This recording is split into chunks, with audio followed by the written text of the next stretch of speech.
मेरे पास कम से कम 100 तो कमेंट आ चुके हैं कि सर हमारे रिलेशनशिप में थर्ड पार्टी आ गई है। और बहुत सारे मेरे पास क्वेश्चन भी आ गए हैं कि सर मेरे रिलेशनशिप में थर्ड पर्सन आ गया है और मैं बड़ा डिस्टर्ब हो चुका हूँ। सर कैसे भी करके हमारे थर्ड पार्टी को निकालने की कोशिश करें। और हम बहुत ज़्यादा डिस्टर्ब हो चुके हैं।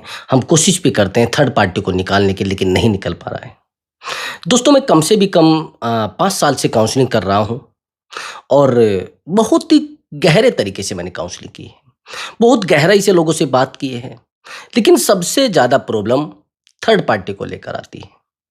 किसी भी एज में, ऐसा नहीं कि 20 एज में ही ओनली ऐसा होता है कि किसी की उम्र 22 साल है या फिर किसी की उम्र 30 साल है तभी थर्ड पार्टी आएगी। नहीं, मैंने देखा है कि 52, 57 और 60 तक थर्ड पार्टी आ जाती है। ऐसा नहीं कि ये अभी थर्ड पार्टी आती है कम एज में, या ऐसा नहीं। कुछ लोगों का कहना होता है कि भाई अगर फिजिकल हम अपने पार्टनर को नहीं दे पाएंगे तो फिर वो पार्टनर कोई थर्ड पार्टी को लेकर आ जाता। नहीं, आपको क्या लग रहा है कि थर्ड पार्टी आने का कारण बस पार्टनर होता है?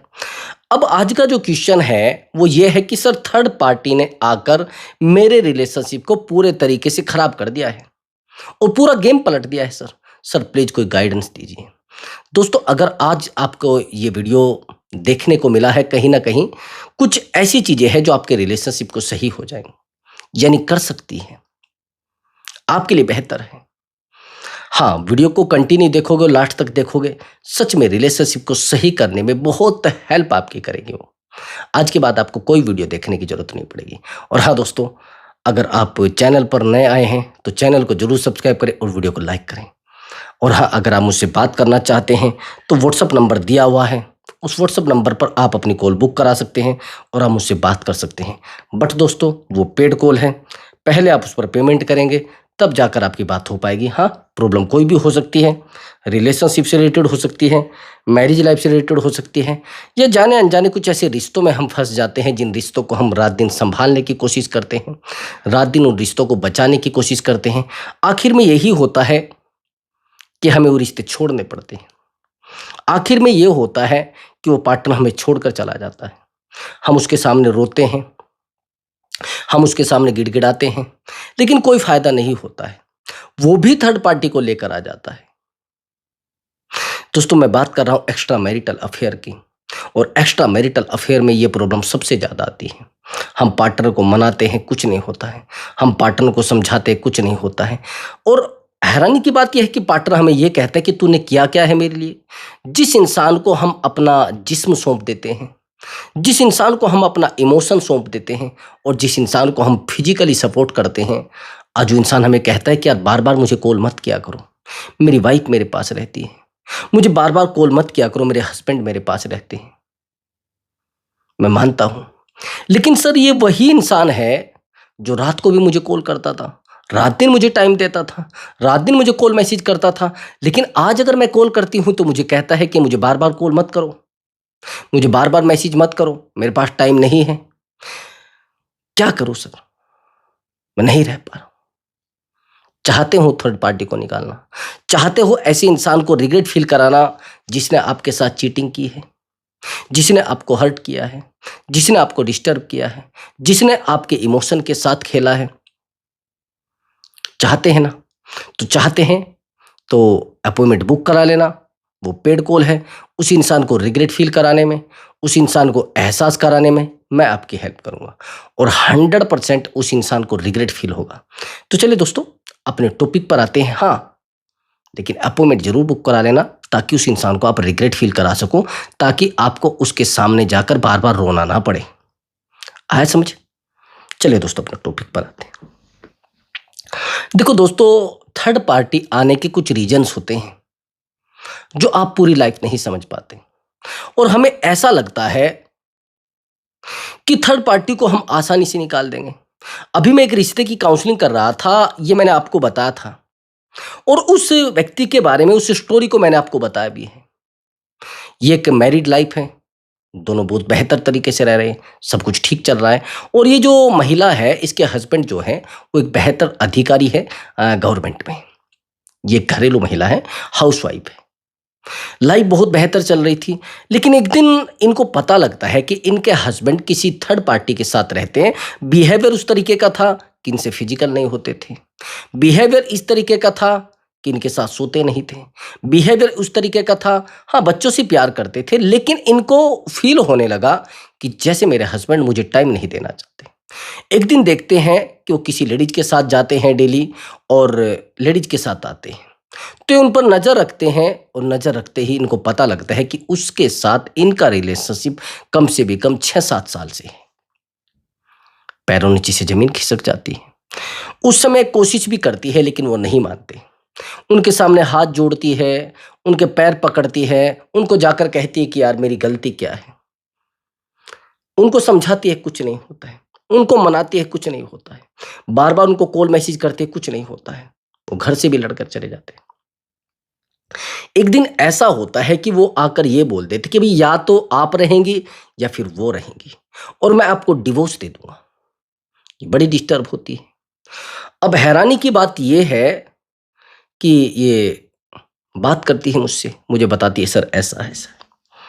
हम लोग सबसे बड़ी गलती ये करते हैं, जो गलती इस महिला ने की है वो मैं आपको बाद में बताऊँगा वो गलती क्या की है इसने। अब ये मुझसे पूछती है, मुझसे कहती कि सर ऐसा-ऐसा हुआ है।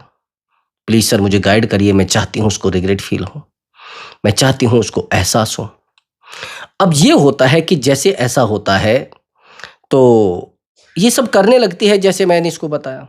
मैंने कहा अपने हस्बैंड के साथ फाइट मत करना, कि सर वो तो मैं कर चुकी हूँ।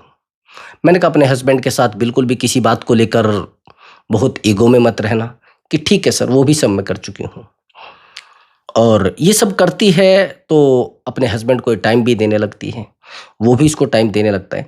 कुछ हद तक रिश्ता 90% बेहतर हो जाता है, जैसे मैंने इसको बोला था साइलेंट ट्रीटमेंट और थोड़ा चुप और थोड़ा स्ट्रॉन्ग बनने की कोशिश करना। उसको प्यार भी देना, उसको फिजिकल भी देना, उसको इमोशनल भी चीज़ें देना। अब आपको करना क्या है, आपको ये करना है, आपको बिल्कुल साइलेंट रहना है, उसकी बातों को नहीं मानना है और ना उसके साथ बहस करनी है। इसी ने कहा ठीक है सर। हैरानी की बात ये होती है जो ट्रीटमेंट मैं देता हूँ तो 15 डेज के अंदर ये रिश्ता बेहतर हो जाता है, दोनों चीज़ें बहुत बेहतर चलने लगती है और थर्ड पार्टी भी बस निकल ही चुकी होती है। तो अब अभी लगभग 20 दिन पहले इसका मुझे कॉल आता है कि सर वो लेडीज़ मुझे मिली थी रास्ते में। मैंने कहा फिर क्या हुआ? कि सर जब वो मुझे लेडीज़ मिली तो मैंने उससे बात की कि यार तूने ऐसा क्यों किया? तुझे फैमिली नहीं दिखाई दे रही थी, तुझे कुछ दिखाई नहीं दे रहा था, क्या ड्रामा है ये सब? तूने मेरा परिवार खराब कर दिया, तूने मेरी फैमिली को बर्बाद कर दिया है, तुझे मालूम नहीं था क्या? और सर ऐसा होता है तो मैं उस थर्ड पार्टी को, उस लेडीज़ को 2 थप्पड़ लगा देती हूँ। यही होता है। थर्ड पार्टियों के साथ बहुत फाइट होती है, करते हैं लोग।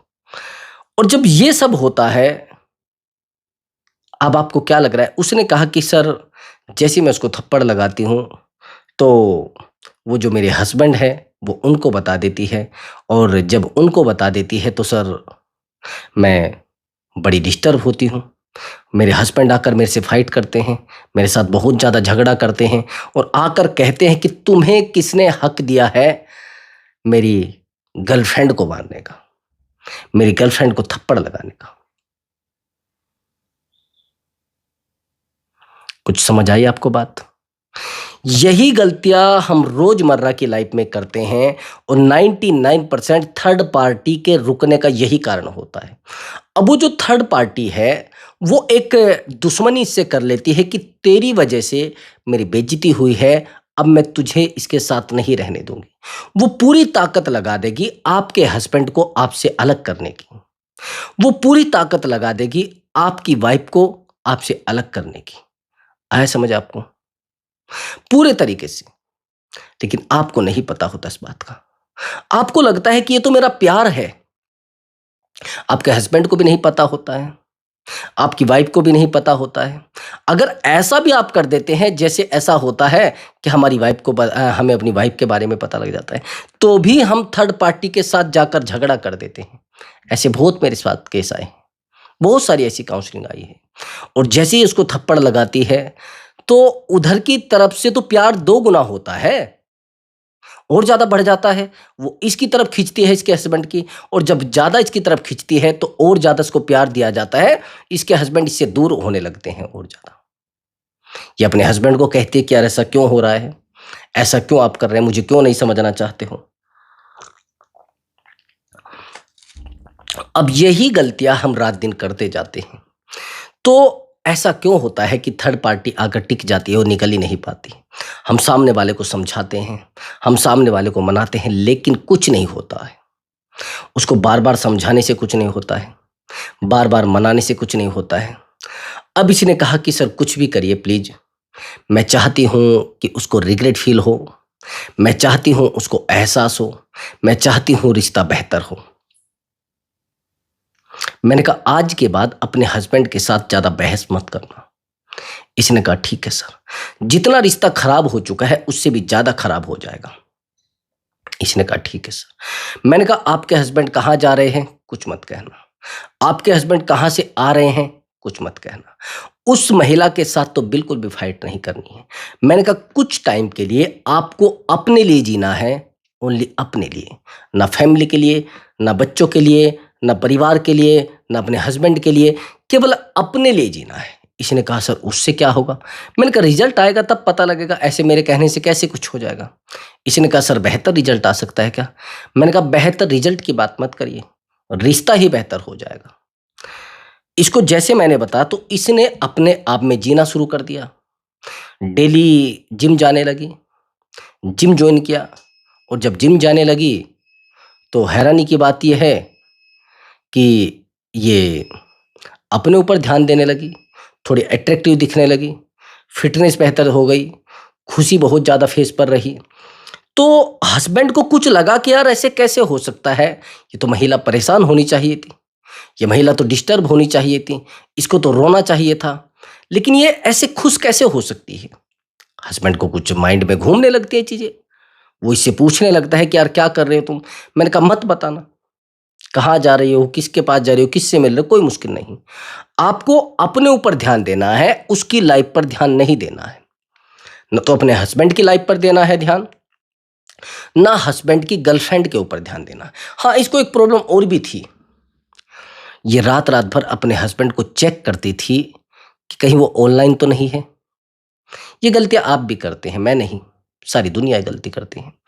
आप अपनी गर्लफ्रेंड को रात रात भर चेक करते हैं कि यार वो ऑनलाइन है, तो ऑनलाइन है तो सीधा उसी से बात कर रही होगी। अगर वो बात कर रही है तो किसी और से बात, वो उसी से बात कर रही होगी पक्का। और जब ये चीज़ हम देखते हैं तो हम बहुत डिस्टर्ब होते हैं, हमें रातों को नींद नहीं आती है। हम सामने वाले इंसान को कहते हैं यार प्लीज़ मेरी बात तो सुनो, प्लीज़ यार मैं बहुत डिस्टर्ब हो चुका हूँ, मेरी ज़िंदगी मुझसे नहीं चल पा रही है। तो ये बहुत रोती है, परेशान होते हैं, चीज़ें बिगड़ती हैं। अब कंडीशन ये है जो मैं आपको बताने वाला हूँ, उसको थोड़ा दिमाग से समझना। सामने वाले इंसान को कॉल की गई, सामने वाले इंसान को मैसेज किया गया, कुछ नहीं हुआ, मनाया भी गया, कुछ नहीं हुआ। तो जैसे ही ये अपने ऊपर ध्यान देने लगी, हस्बैंड को डाउट हुआ, और डाउट होने पर इससे पूछने लगा। मैंने कहा बिल्कुल मत बताना भाई, समझाएगा तो समझाने में मत लगना, क्योंकि चीज़ें यहीं से खराब होती हैं। हम सामने वाले के लिए अवेलेबल हो जाते हैं तुरंत। जैसे ही पार्टनर हमसे बात करने की कोशिश करता है तो हम उस इंसान की लाइफ में अवेलेबल हो जाते हैं पूरे तरीके से। और जब अवेलेबल हो जाते हैं ना, तो फिर चीज़ें और ज़्यादा बिगड़ने लगती हैं। तो उसको समझाने की ज़रूरत नहीं है अब, उसको मनाने की ज़रूरत नहीं है अब। तो फिर ये कहने लगती है कि सर ऐसे क्या होगा। अब हस्बैंड बार बार आते हैं इसके पास, इससे पूछते हैं क्या हुआ, क्यों बात नहीं करते आप मुझसे। मेरे पास टाइम नहीं है, मैं अपनी लाइफ में बिजी हूँ। डेली अपने ऊपर ध्यान देना, अच्छे अच्छे कपड़े पहनना, अच्छी अच्छी ड्रेस पहनना, अच्छे अच्छे फोटो क्लिक करना, डेली व्हाट्सएप पर डालना। हस्बैंड 10 दिन के बाद आते हैं, इसके सामने बैठकर रोने लग जाते हैं, यार मुझसे क्या गलती हुई, मुझसे क्या गुनाह हुआ है, कौन सी मुझसे गलती हो गई है जो आप मेरे ऊपर ध्यान नहीं दे रहे हो। और सॉरी यार मुझसे गलती हो गई है। मैंने कहा ये सॉरी झूठ में बोल रहे हैं, ओरिजिनल बात है ही नहीं, ओरिजिनल बात कुछ और है, ये चेक कर रहे हैं आपको। पहले भी ये आए थे, लेकिन आप एकदम से अवेलेबल हो गए तो ये फिर निकल गए। जितना आप इनको सपोर्ट करोगे उतना ये उधर जाएंगे, जितना आप इनको टाइम दोगे ये उतना उधर जाएंगे, और जितना आप इनको वैल्यू दोगे ये उतना उधर जाएंगे। आज के बाद आप इनको वैल्यू नहीं दोगे, आज के बाद आप इनके लिए अवेलेबल नहीं रहोगे। अगर आप ज़्यादा अवेलेबल रहोगे, सामने वाला इंसान फिर आपसे दूर भाग जाएगा। इनको टाइम दीजिए, लेकिन उतना दीजिए जितना बेहतर है, उससे ज़्यादा टाइम मत देना। इसने कहा ठीक है सर, मैं नहीं दूंगी टाइम। इसने अवेलेबल रहना बंद कर दिया। हस्बैंड डेली आकर पूछने लगे। हस्बैंड डिस्टर्ब हो गए कि यार मैं तो दूसरे का घर बनाने के चक्कर में पड़ा हूं, मेरा ही बर्बाद हो रहा है।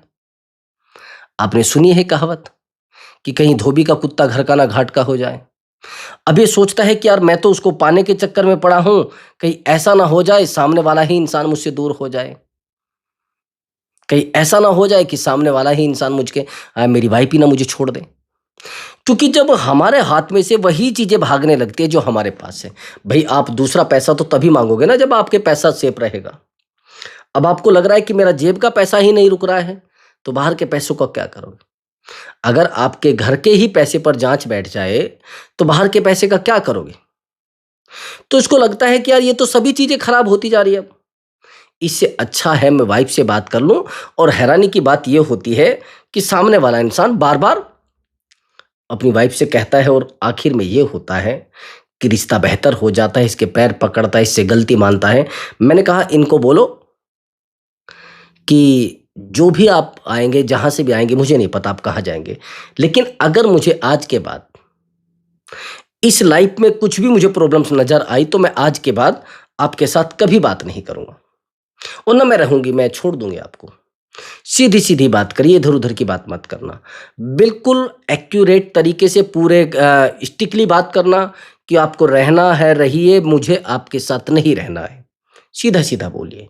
अगर आप गलती करेंगे अब की बार, तो मैं एक्सेप्ट कर रही हूं, लेकिन अगर अब की बार आप गलती करेंगे तो मुझे आज के बाद आपकी लाइफ में नहीं रहना है।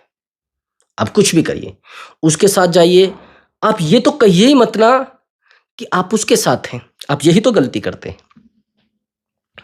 आपने देखा, यही तो आप गलती करते हैं। आप जब वो आदमी आपसे गलती मानता है, तो आप उसको कंप्लेन करते हैं कि नहीं वो अच्छी दिखती है ना, इसलिए आप उसके पास जाते हैं। वो सुंदर दिखती है ना, इसलिए आप उसके पास जाते हैं।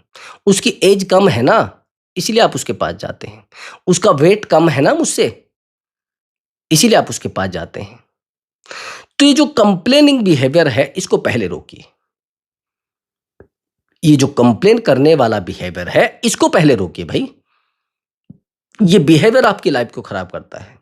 इस बिहेवियर को पहले रोकिए। ये बिहेवियर आपको बर्बाद कर देगा। उसको कॉल करना बिल्कुल कुछ नहीं, उसको मैसेज करना बिल्कुल कुछ नहीं, और उस इंसान को बार बार कॉल मैसेज करने से कुछ आपको मिलने वाला भी नहीं। समझ गए? उसको मनाने से कुछ नहीं मिलने वाला है। रिश्ता बेहतर होगा आपके खुश होने से, रिश्ता बेहतर होगा आपके हैप्पीनेस से, रिश्ता बेहतर होगा आपके बेहतर बनने से। आपको क्या लग रहा है कि आप उसके सामने रोए हैं तो रिश्ता बेहतर हुआ है? कभी आपका रिश्ता कभी बेहतर नहीं होगा। अगर आप स्ट्रोंग हो गए ना, तो रिश्ता 100% बेहतर हो जाएगा। मैंने बहुत सारे वीडियो देखे ऐसे, और मैंने बहुत सारे रिश्ते ऐसे बेहतर किए। सामने वाले इंसान को समझाने से रिश्ता बेहतर नहीं होगा। रिश्ता बेहतर करने का तरीका एक है, वो है आपका बेहतर हो जाना। उसको मनाने से भी रिश्ता बेहतर नहीं होगा मेरे भाई। समझ रहे हैं मेरी बात को? ये गलती कभी मत करना, नहीं तो पूरे तरीके से आप डिस्टर्ब हो जाओगे, बहुत ज्यादा डिस्टर्ब हो जाओगे। हाँ, एक बात और सुन लीजिए मेरी। आपको क्या लग रहा है कि लोग आपके पास आकर रोते हैं तो रिश्ता बेहतर होता है, या आप लोगों के पास जाकर रोते हैं रिश्ता बेहतर होता है? कभी नहीं। रिश्ता बेहतर करने का तरीका एक ही होता है, वो होता है सामने वाले इंसान को शांत होकर समझाना, उसको बात कम करना, उससे समझाने की तरीके मत पूछना, उसको कुछ मत बोलना, बिल्कुल चुप कर रहना। हाँ, एक बहुत बड़ी गहरी बात मैं आपको बता देता हूं, वो शायद आपको नहीं पता होगा। हर व्यक्ति एक खुश मिजाज चेहरे के पास बैठना चाहता है। जिसके फेस पर खुशी होती है, उसके साथ लोग रहना पसंद करते हैं। जिसकी लाइफ में खुशी होती है, उसके साथ लोग रहना पसंद करते हैं। जिसकी लाइफ में सब कुछ बेहतर होता है, उसकी लाइफ में लोग रहना पसंद करते हैं। और आप क्या सोच रहे हैं कि आप बहुत मजबूर हैं और लोगों को आप अपनी मजबूरी बताएँगे, लोग आपके साथ रहेंगे। ऐसा लग रहा है आपको? नहीं, ये बहुत बड़ी आप गलती कर रहे हैं। आज के बाद ये बात दिमाग में कभी ठान ही मत लेना। अगर ये बात आपने दिमाग में ठान ली, तो आप पूरे तरीके से अपने आप को खो दोगे। आया समझ आपको? आपको ठानना ये है कि मुझे खुश रहना है, और जिस दिन आपकी पॉजिटिव एनर्जी उस इंसान तक पहुंच गई, उस दिन रिश्ता बेहतर हो जाएगा। इस पॉजिटिव एनर्जी को आपको बेहतर करना है भाई। आया समझ आपको? ये जो पॉजिटिव एनर्जी आपके अंदर है, ये पॉजिटिव एनर्जी वहां तक भी पहुंचनी चाहिए। जितना आप नेगेटिव होते हैं, उतना रिश्ता बेहतर होता है। आपको क्या लग रहा है कि आप अगर आज रो रहे हैं तो उसको पता नहीं लग रहा है? आप डिस्टर्ब हैं तो उसको पता नहीं लग रहा है? आप परेशान हैं तो उसको पता नहीं लग रहा है? बहुत बड़ी भूल है आपकी। ये बहुत बड़ी भूल है आपकी। आपका पार्टनर आपके बारे में एक-एक एक्टिविटी जानता है। आया समझ आपको? ये गलती कभी मत करना। तो एक तो उसके सामने जाकर रोना नहीं है। हाँ, अपनी हैप्पीनेस उसको शो करानी है। अगर उसने आपको ब्लॉक नहीं किया है, तो ज़्यादा बेहतर है। नहीं तो आप बार-बार उसको कॉल करके अपने आप को ब्लॉक करा लोगे। बार-बार उसको मैसेज करके अपने आप को ब्लॉक करा लोगे। बिल्कुल नहीं करना है ऐसा। समझ गए मेरी बात को? बार-बार मैसेज करके उसको डिस्टर्ब मत करना। बार-बार कॉल करके उसको डिस्टर्ब मत करना। हाँ, अपने आप को बेहतर ज़रूर बना लेना। उसको टाइम देने से बेहतर है अपने आप को बेहतर बना लेना। लेकिन जिस दिन आप बेहतर बनते चले जाएँगे, वो एनर्जी भी उसके पास जाना शुरू हो जाएगी। आपके खुश होने की एनर्जी भी वहाँ जाएगी, ये मैं गारंटी देता हूँ आपको। लेकिन आपको क्या लग रहा है कि आपकी हमदर्दी की वजह से आपके पास आएँगे वो? आपके रोने की वजह से आपके पास आएँगे वो? नहीं। आप जितना खुश रहेंगे ना, वो एनर्जी उसके पास जाएगी। आया समझ आपको? तो दोस्तों, अगर आपको हमारा वीडियो अच्छा लगा है, तो वीडियो को लाइक करें और चैनल को ज़रूर सब्सक्राइब करें। नमस्कार दोस्तों।